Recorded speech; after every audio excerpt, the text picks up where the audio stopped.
Hello, thank you for being here. This is Majesty Sussex Report. I'm Antonio, and it's an absolute pleasure that you have joined us. This is going to be a brief one. The UK media landscape has been a tableau of empathy and respect as members of the royal family navigate personal health challenges. The announcement of Kate's surgery and subsequent hiatus from public appearances has been met with an outpouring of support.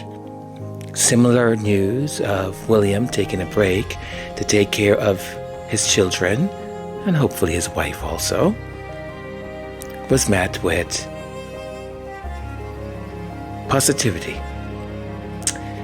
The King Charles III, then made an announcement that in a week or two he will be going through prostate surgery, has also been treated with the utmost sensitivity.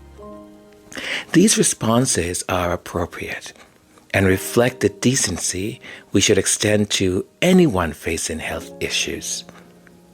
However, this kind of grace and benevolent narrative throws into sharp relief a troubling disparity in the treatment received by another member of the royal family under similar circumstances. Yes, you know who I'm talking about.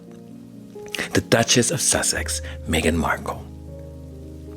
The comparison draws attention not just to a disparity in media treatment, but also to the underlying currents of inequality,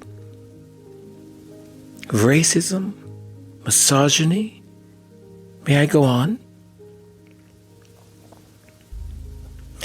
Meghan's candid op-ed about her miscarriage was a moment of vulnerability. It was an effort to break the silence surrounding an all too common tragedy experienced by women worldwide. And yes, it's experienced by fathers also. But it's a different kind of pain and struggle that a woman goes through.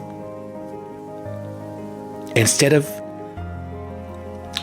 receiving a wave of support and understanding, Meghan found herself at the sharp end of criticism and scrutiny.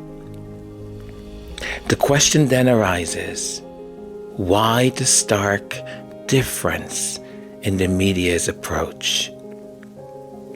I know the answer. I know that my subscribers know the answer. Do you know the answer? Or do you still pretend like you don't know the answer?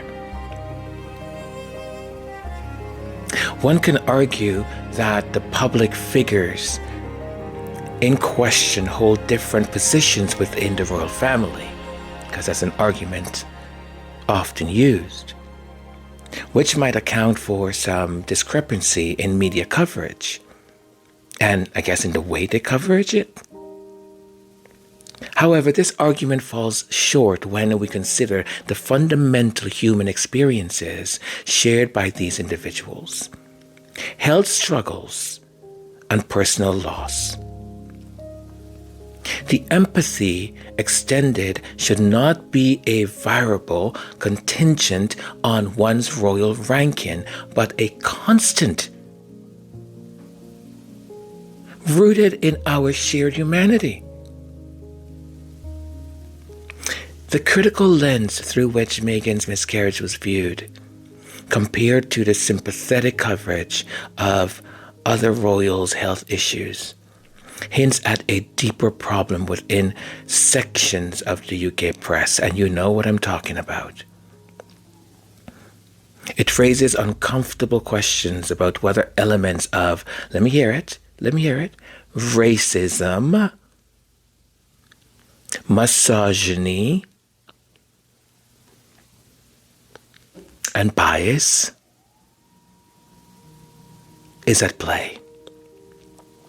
While Meghan's mixed race heritage should be irrelevant to the discussion of her personal struggles, it is impossible to ignore,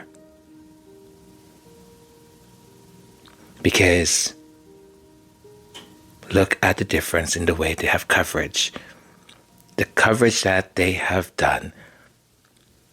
Look at the way they speak about one woman versus the other. It's going back to the same narrative about the avocado. One is helping her nausea or her morning sickness. The other one is supporting a terrorist group. Do you see it yet? Do you understand yet? This disparity is not just about media ethics. It reflects a broader societal issue. The differential treatment of Meghan's vulnerability is systematic of a society still grappling with racial and gender bias. Some may want to call it unconscious bias that permeates in the society. As a nation, the UK prides itself on fairness and equality. Yet the media, contrasting responses to similar personal crises within the royal family, lays bare the inconsistencies in upholding these values. They remind us that there is work to be done, that we must continue to challenge these racial appetites, these biases that are consistently thrown day after day at the Sussexes, at Prince Harry, and at the Duchess of Sussex, Meghan Markle. There's no empathy there for them, no matter what.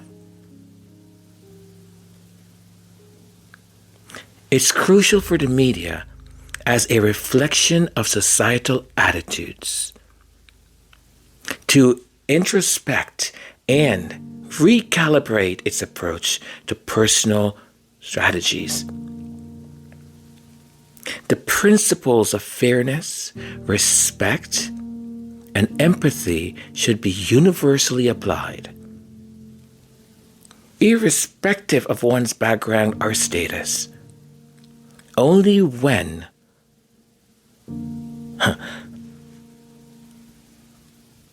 then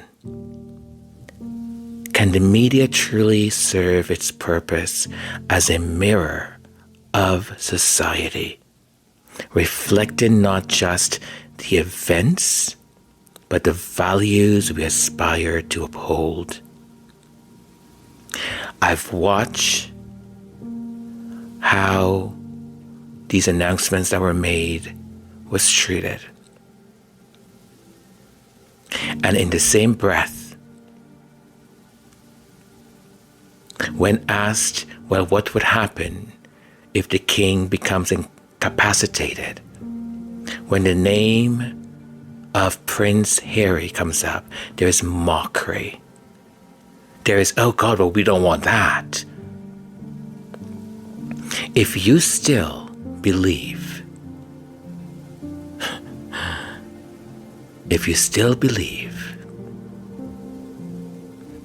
that Prince Harry and Meghan were treated fairly, and that you are not poisoned with the media bias and the nonsense and the false storytelling